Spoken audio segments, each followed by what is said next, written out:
Hello and welcome to the Rundown. I will be your host today, Craig DeLuz, coming at you from the West Coast, the left coast, behind the Iron Curtain, otherwise known as the Sierras. But as we all know, I do not do this program by myself. Nope. My name is Mike Piwowarski, coming to you live from the East Coast. That's the coast with the most, from the co-host with the most. Here on the Rundown, 2A views, conservative news. Craig, I've been, I'm in my 11th hour of work so far today. How is your day going? Well, I'm not into my 11th hour of work. I'm actually just been getting ready, going camping this weekend. So I was pretty much spent the morning both prepping for the show, but also getting the car all packed up so that as soon as we're off, I'm out. I could picture you driving wherever you're driving with your family, looking like you at the Beverly Hills Billies with the old truck and everything strapped on the roof, wherever you're going. I figure that's the part of California you're going to. Exactly. And my mother-in-law is Granny sitting in the rocking chair in the back of the truck. There you go, abuela. Mi abuela. Oh, Lexi back and forth. Yep. So yeah, good time will be had this weekend. I know you're not a big camping fan. I wasn't for a large part of my life, but now I'm like, yeah, I kind of dig it now. Only way I can go to sleep camping is face down on my rifle. Face down. That's the best way to sleep, right there.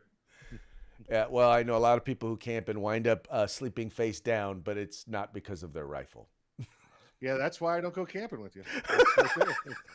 Exactly why. Excellent. Ain't none of that going on. Good stuff. Good stuff. What do you got going on this weekend? Air show, baby. Air show. Nice. That sounds like flying, fun. A lot of jets, a lot of choppers, a lot of jet choppers, a lot of cool stuff. I still, every time I think of, and I know this is weird, but every time I think of helicopters, I always think of that one scene from Full Metal Jacket where dude's like, do, get some, do, get some. Yeah, that's it. How do you shoot women, children? Easy. You just don't lead them so much. Get some. Yeah. No, I've seen that scene before. Yeah. That movie is an epic movie. It is a classic. You know, that guy was actually originally cast in the R. Lee Ermey part. And when Ermey came on as a tech advisor and started doing his tech advising, they immediately flip-flopped who was getting that role. So, yeah, little known fact right there for you. Little bar trivia. Nice. Yep. That was anyway, phenomenal movie. If you haven't seen Full Metal Jacket, you gotta watch it. And it's kind of really, to me, it's really two movies. The first one is about Marine boot camp. It's a love story in the front, in the beginning. Yeah. And so the first part is a Marine boot camp, and then the second part is actually being on the ground in Vietnam. It's more of a comedy in the second half. Yeah. It's like a love story than a comedy. Yeah, I don't know that I would classify it that way, but the fact that it seems like two different movies, I think you have communicated that. Yes. Yeah. All right, folks. Hey, however you are watching or listening, please take a moment, encourage your friends to do the same. Whether you're watching us on YouTube or Facebook, whether you're watching us on Opslands or Spotify, go ahead and encourage your friends. Remember, like, share, subscribe. Also, if you're listening to us on podcasts, our podcast community is growing. Wherever you get podcasts, whether it's Apple Podcasts, Google Podcasts, once again, Spotify, Apple iTunes, or even iHeartRadio. Folks, we're all over the place. So tune in, encourage your friends to do the same. You know, every time I hear Apple Podcast, I think of a cross between a chicken pot pie and an apple pie. Yeah, well, I hear you. I don't offend those folks because that, quite frankly, that's where a huge percentage of probably the largest percentage of our listeners come from. Just the name, Apple Pod. And I'm like, apple pod? It's like a chicken pot pie with an apple pie together in one pot. So then you could put it all together and call it Apple Podcast, but then you'd be thinking pot. So yeah, well, you're in California, so I guess it works out. So yeah, I'm sure a lot of people partake of the wacky tobacco when listening to podcasts. Hey, why not? You know, Matter Pink of fact, Floyd, right? a great one to listen Pink to, Floyd. and it's on Spotify. If you ever listen to Joe Rogan Experience, last month he did an episode with Bill Maher, and they're sitting there smoking pot together. It is a definitely an interesting listen. What you get from Bill Maher is this: Bill Maher is probably he is definitely a liberal, but his dislike or his not being Republican really has Yeah. little to do with actual fact and more just he has this innate hate of Republicans. And that's really what it comes down to. But he is very Republican or conservative in a lot of his thinking. Yes. Yes, he is. Yeah. Anyway, Yeah. He just does not like to admit it. Yeah. he just doesn't want to admit it. He just hates Yeah. Republicans. So that's what Yeah. that's what I got out of listening to it. Yeah. Yeah. And he likes weed. He likes to weed. Those two. He likes that That's a stuff. weed, man. He likes to get That's a weed, man. high. Hey, Tally, you want to get high? All right. Well, hey, let's get into today's story. All right. We all knew that legislation, especially federal legislation, was going to be coming in the wake of the multiple shootings, or I'm sorry, the multiple events involving firearms that took place over a little over a week ago. We knew that legislation was coming, and sure enough, Senate Democrats did not hesitate. They did not delay, and they've now introduced legislation. But Mike, this legislation that they have introduced is actually going to create, and they introduced a bill to create federal firearms license. Now, this is not an FFL, this is more like a federal gun license. And in this license, Mike, one, you would need to go through a background check. You would need to go through training. You would have to pass both a written and a shooting test. I think it said a mental health evaluation. I need to look and see real quick, but you would go through all of the background checks in order to purchase a gun. Now, here's the funny part, Mike. It's not like in some states where they have these requirements, because you would have to get this license every single time you buy a gun. So it's not just that you get it to buy a gun or to buy every single time. So to buy a gun, even if it's not your first gun, even if it's not the first gun you bought this month, you would have to go through this requirement in order to be able to purchase a firearm. I do believe that they have jumped the shark. Well, hold on now. You mean that on the federal level, you'd have to do exactly what we already have to do here in Florida and most other states.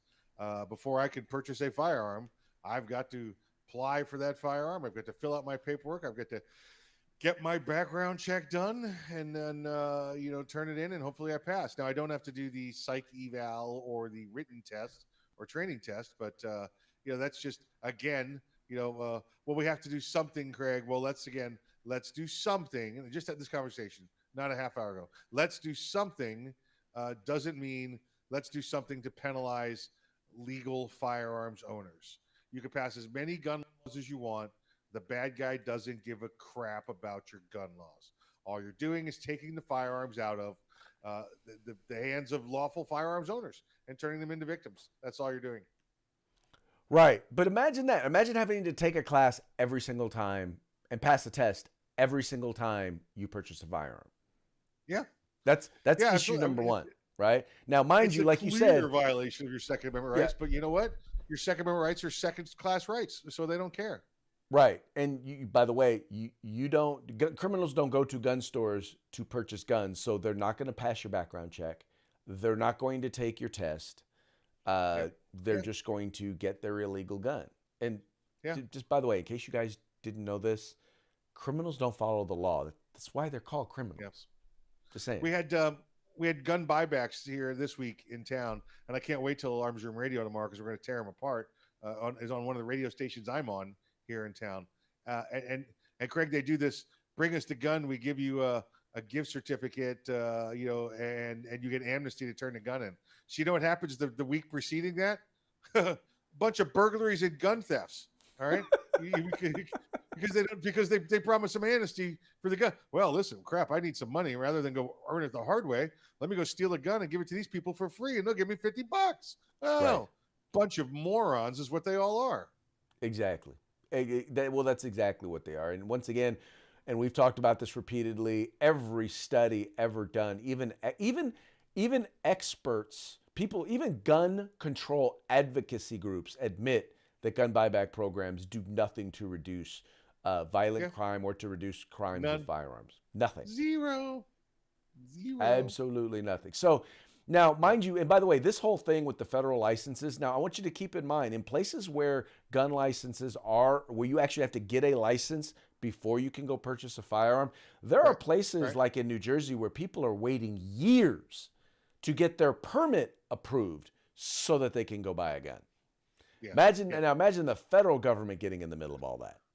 Oh yeah. Listen, right now, you know what the permit time is for to get a federal uh, clearance, and I'm talking about this is the same kind of thing. It sounds like, Craig, like a class 3 kind of clearance, right? Mm-hmm. Because a simple background check should take be instantaneous with the computer system, but when you start adding in these other items, you're going to get to like a class 3 firearm check, and you're currently at 9 months to a year to get your Right, permit back.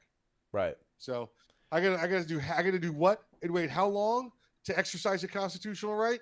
right. I got something for you, buddy. It's called tyranny. That's what it There is is. a concept in there's a concept in the law referred to as a right delayed is a right denied, and that's exactly Yes. what you're talking about here. Is you're talking about Yep. people having their rights delayed uh, for no other reason than to make some gun control advocate feel good, There you go. That's and it. that's really all it is. Yep. All right. Perfecto. All right. Now here's a piece, man, and this one I had to add this one. This one was originally not in the thing, but I had to add this one, and it has to do with this story where people are basically saying that guns are traumatizing black people. And Mike, I gotta tell you, this is the most frustrating thing that I have. The most frustrating thing to me because and this is an NBC News piece where they're talking about how now mind you, now let's be real. The number one group of victims in of those utilizing firearms in crimes are people of color. They do tend to be black. They do tend to be black people, in particular, young black males. But what the story kind of ignores is the fact that the perpetrators of most of those crimes happen to be I don't know, Mike. Is it white cops? No. I No. I don't know. I don't how can Is it black is it people no? Is it Tibetan monks? Are they the perpetrators of these crimes? well is it I don't know, Craig, if it's white supremacists now or replacement theorists. I don't know which one of us are responsible for this. I'm going to have to do more research and figure out how I'm taking part in the traumatizing of blacks with a firearm. I don't know. I don't know. 84. I will just put it to you this way: 84% of those who are shot of black people who are shot by other black people. And by the way, that's not unique to black people. I mean, about the same numbers for whites, Asians, Latinos. People just tend to, I don't know what it is, but people tend to, when they commit acts of violence or crime, they tend to victimize their own people. That's just how it Yeah. is. But my point is, it's not the gun. If we want to do that, then we got to talk about why are people committing crimes why are people committing these crimes? And I'll tell you what, an even greater likelihood, and all the numbers show this, like something like 90% of these shootings that are taking place are gang or drug related. But Mike, we're talking about, we're trying to decriminalize drugs, right? Yes. Places like, Yes. where now weed is legal. What they're not telling you is, yeah, there's still crime surrounding it because it's cheaper to buy the illegally grown weed than it is the stuff that the government sanctions because they have so many taxes and all of that on it and regulation. Uh, they're also not telling you that they're trying to get rid of gang databases, right? But once again, we know gangs and drugs, gangs and drugs. That's where all of this. That's where all of the most of the shootings are coming from. But that's not what they actually want to address. No, no, they don't. Craig, a lot of good points in there. I think that the majority of violence on same race on same race is just because the majority of people hang out with people that they have things in common with. We know that's not always the case. You're part of a interracial marriage. There's plenty of people out there. It's just kind of facts. But why? I want to know, and this is we never get this one answered, Craig. Why is it when there's black on black violence, there's Asian on Asian violence, that it's all we turned a blind eye to it. And I don't mean we, I mean the politicians. None of this mattered, Craig, before when it's black on black. And again, I'm looking at Chicago crime right now this month, 39 killed, total of 221 shot. That none of that mattered, but all of a sudden one white guy who's clearly a criminal, he's clearly a piece of crap, goes and shoots and kills 10 innocent people. That now it's a new national policy. Well, and Mike, it's because it fits their narrative, and you're the one on this show that's always pointing that out. Look, it fits their narrative. That's why. By the way, Biden decided to go and visit Buffalo after the shooting, but the year earlier, when a Syrian immigrant used the same exact type of rifle to kill more people.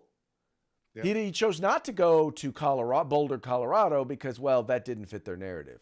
It wasn't a racist white guy trying to shoot black people. So therefore, it didn't fit the narrative. You're exactly right. That's it. Right. There you go. Yeah, but once again, so no, guns are not traumatizing black people. So y'all stop it. Stop with the lies. I think black people with guns might be traumatizing black people, but it's not the guns. It's there you go. There you go. Yeah. Guess what? White people with guns are traumatizing white people. Yeah. Latinos with guns are traumatizing Latinos. Yeah. It's not, once again, I always want to make sure that, because people are like, oh, well, you keep blaming the victim. No, I'm not blaming the victim. I'm saying if you decide you are going to engage in gang and drug activity, right? Yeah. Then I always say this, you know what? If you choose to live like a thug, you're going to die like a thug. You increase the likelihood you're going to die like a thug. It's very true. And I'm just saying, you want to decrease your chances? How about you change the circles you travel in? There you go. Anyway, simple math. That's how it's done. Yep. Right. Talking about changing the circles that you travel in, Black Lives Matter. Patrisse Cullors, who is one of the co-founders of Black Lives Matter, well, they're under a little bit of fire. Now, do you know that they have taken in over the last couple of years, about $97 million in contributions? And they are, in fact, sitting on $42 million in assets. That's right. They've gone from Black Lives Matter to Black Lives Millionaires, Black Millionaires Matter, BMM.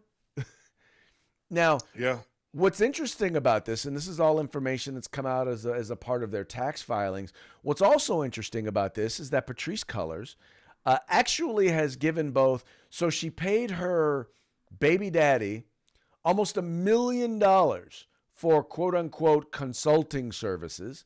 And her brother, for security services, has been paid about $850,000. Yeah. So, I mean, here's the deal. So it's funny. There was a tweet that was put out recently by Project 21, and they actually quoted me. I made it a point to note. There were two things I noted. Number one, that this is what happens when you allow corporate white guilt to control charitable giving instead of actual need. But I also noted that, for a couple of trained Marxists, they're pretty adept at naked capitalism as well. Yeah. Yeah, for sure. $42 million, Craig, is a lot. Like you said, they started with 97, so there's already $45 million of what do you conference parties, right? I figure that must cost $200,000-300,000, right? Yep. So the rest of it had to go to, let's see. Oh, that's right. They bought houses for themselves and land for themselves, and not in the heartland, or not in the heart of the violence, Craig. They didn't do this in the cities. They went and found them some nice plots out in the country so they can get away with it. So there you go. Black Lives Matter, because we took all your donations and now we living in your neighborhood. Right. We Well, decided it was too violent to live where we were needed, so we went and bought stuff in the countryside. well, exactly. I mean, they've purchased a lot of property, including a $6 million home there in Los Yeah, Angeles. I mean, they have multi-million dollars of property. About $32 million of it is now in stocks. yeah, And once again, these consultants, which they really don't tell you exactly what these consultants do. right. But at least I got to give them credit for one thing. At least they're keeping it in the family. And like for example, oh wait, I forgot. There's the director. I forgot about the $2.1 million that goes to the director, right? I mean, this is exactly where, uh, where that all of that money went. Now, so by the way, folks, for those of you wondering why things cost more, this is in part the reason why, because they're giving charitable contributions to groups like this, and then raising your prices on their products, goods, and services, right? That's Yeah. what's going on here. Just so y'all know. Um, but here's the worst part, Mike, is that if you question Black Lives Matter, you're all of a sudden seen as a racist, You're racist. right? Or if you're black, you're a Replacement sellout. You're racist if you question. And by the way, once again, this is a group that talked about as one of their goals is to tear down the nuclear family. Now, Yes. I think if we look at some of one of the biggest issues facing the black community in particular is fatherlessness. 70%, 75% of young black children are growing up without a father, and we all know every stat out there will tell you that children growing up in a single parent household do not fare as well academically, economically, socioeconomically, socially, in every area. On average, they do worse than those growing up in a two-parent household, and that is an epidemic in the black community. But they don't care about that because because every black life really doesn't matter to them. It's a battle cry where they get to stand on the other side and point their fingers and say racism. That's all it is. And give me money. Racism and give me Oh money. yeah. No, you Racist, give me money. That's all right. If you give me money, you won't be rich. And I got to tell you, they learned it from the folks who came before them, Al Sharpton and Jesse Jackson. That's how they did it, right? Lyndon Baines Johnson. Yep, they scream racist, and well, that's how it works. All right, let's move on to this next item, and you'll like this one. Well, I don't know if you'll like it, but. The numbers for death tolls on the road are out, and guess what? Those numbers have eclipsed. They have eclipsed the number of people who have died via firearms. Once again, you remember there was a big push about, I want to say a month ago, when the numbers on firearms-related deaths came out, and everyone was talking about, oh, well, look, more people are dying because of guns. More people are dying because of guns. Well, now guess what? Yeah, no, that's not the case. More people are dying in traffic deaths. And as Alan Gottlieb, the president and founder of the Second Amendment Foundation, has noted, maybe we ought to consider banning cars. Assault cars, though, Craig. We're gonna go assault cars first, or are we gonna do these fully automatic cars? Right. So cars that kill or injure 4 or more people is an assault car. Well, what about black cars? Because they scare me. Black cars. I find them scary. Tactical black cars. Yes, no, black cars are definitely going to be at the top of the list of, because they're perceived to be more dangerous. I mean, you've seen those, like in particular, like those black SUVs, those high capacity black cars. Oh, that's it. Do I go with standard capacity seating, or do I have extended capacity seating? Right, exactly. No high capacity black vehicles. Those are going to be the first ones that we're going to ban. Gotcha. All right. Got it. Oh, I'm glad you're down. All right, well, moving right along, and once again, we just wanted to point that out, just because it is a stupid idea to say that. Well, most of the things that they point out here are stupid ideas when it comes to gun control. But anyway, I just thought that was amusing. I actually wanted to say high capacity black cars. That's it. You said it. High capacity black automobiles. Yeah. That's it. And they're traumatizing blacks. Well, exactly. Yeah. And by the way, this leads me into a couple of things. First off, having to do with our parting shot, has to do with the cause of shootings. Now, many people want to tell you that it's high capacity magazines or standard capacity magazines.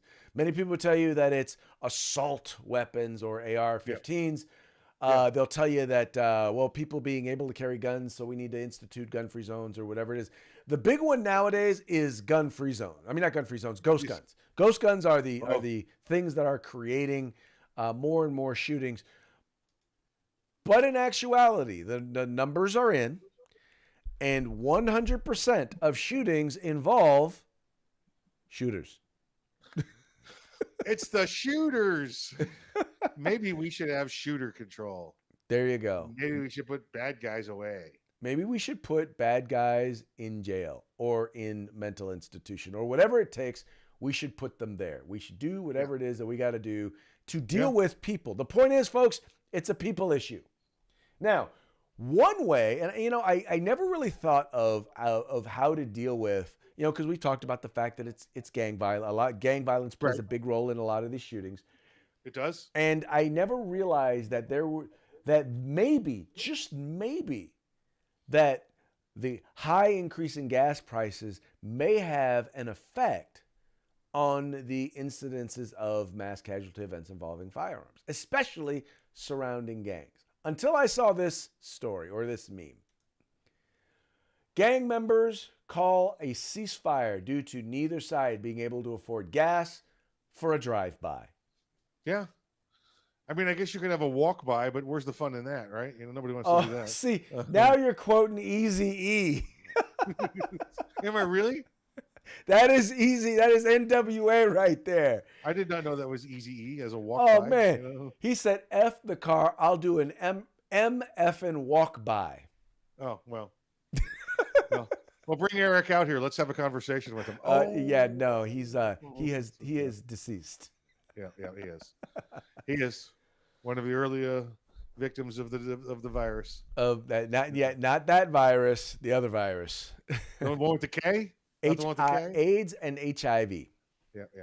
That's why that's the virus. Yeah. Everything else is just the K, by the way. Yeah. The K. We'll call it the K. The K. Yeah, that's it. That's it. Got the COVID. Right. Well, sir, before we head out for the weekend, how about a quick shout out to our sponsors? Yes. Let's talk about our sponsors: Guerrilla Machining, Grid Defense, California Republican Assembly, and USCombatGear.com. Craig, I think we've got one more parting shot in there because I got snap. my new hair. I got my new haircut, and I saw another new haircut. I almost went with a different haircut. You know what? First off, you know how to tell the difference between a good haircut and a bad haircut? Oh. Good haircut, bad haircut. I have a good haircut. No, you got a good haircut. Look at that nice, you got a nice little fade going. Look at that nice fade. You got a nice little fade going on there, yeah. Yes. Yes, I finally got mine done, but when I was in there, I walked into my barber and I said, I want this haircut. This is what I told him. He wants this haircut. If you could have put a face or a haircut on Ultra MAGA, that is it. MAGA in the front, Ultra MAGA in the back. Yep. Good stuff. But yeah, that pretty much defines Ultra MAGA. Yep, there you go. You know what's funny? You know, they actually poll tested that, and they I'm sorry, not poll tested. They both poll tested and they focus grouped it in Democrats before they started using the term Ultra MAGA, and they had no idea that it would be as popular. It's like it's totally turned against them. Yeah. And I mean, listen, and the people on the MAGA side, they've been like, now they're like, how did we not think of that? We're Ultra MAGA. Yeah. Making flags up. Ultra MAGA 2024. Yep. Oh, good stuff. Oh, good stuff. Hey, I hope you enjoy the air show. Have a good time. Folks, you guys out there, enjoy the weekend. Have a good time. Please remember, like, share, subscribe, and encourage your friends to do the same.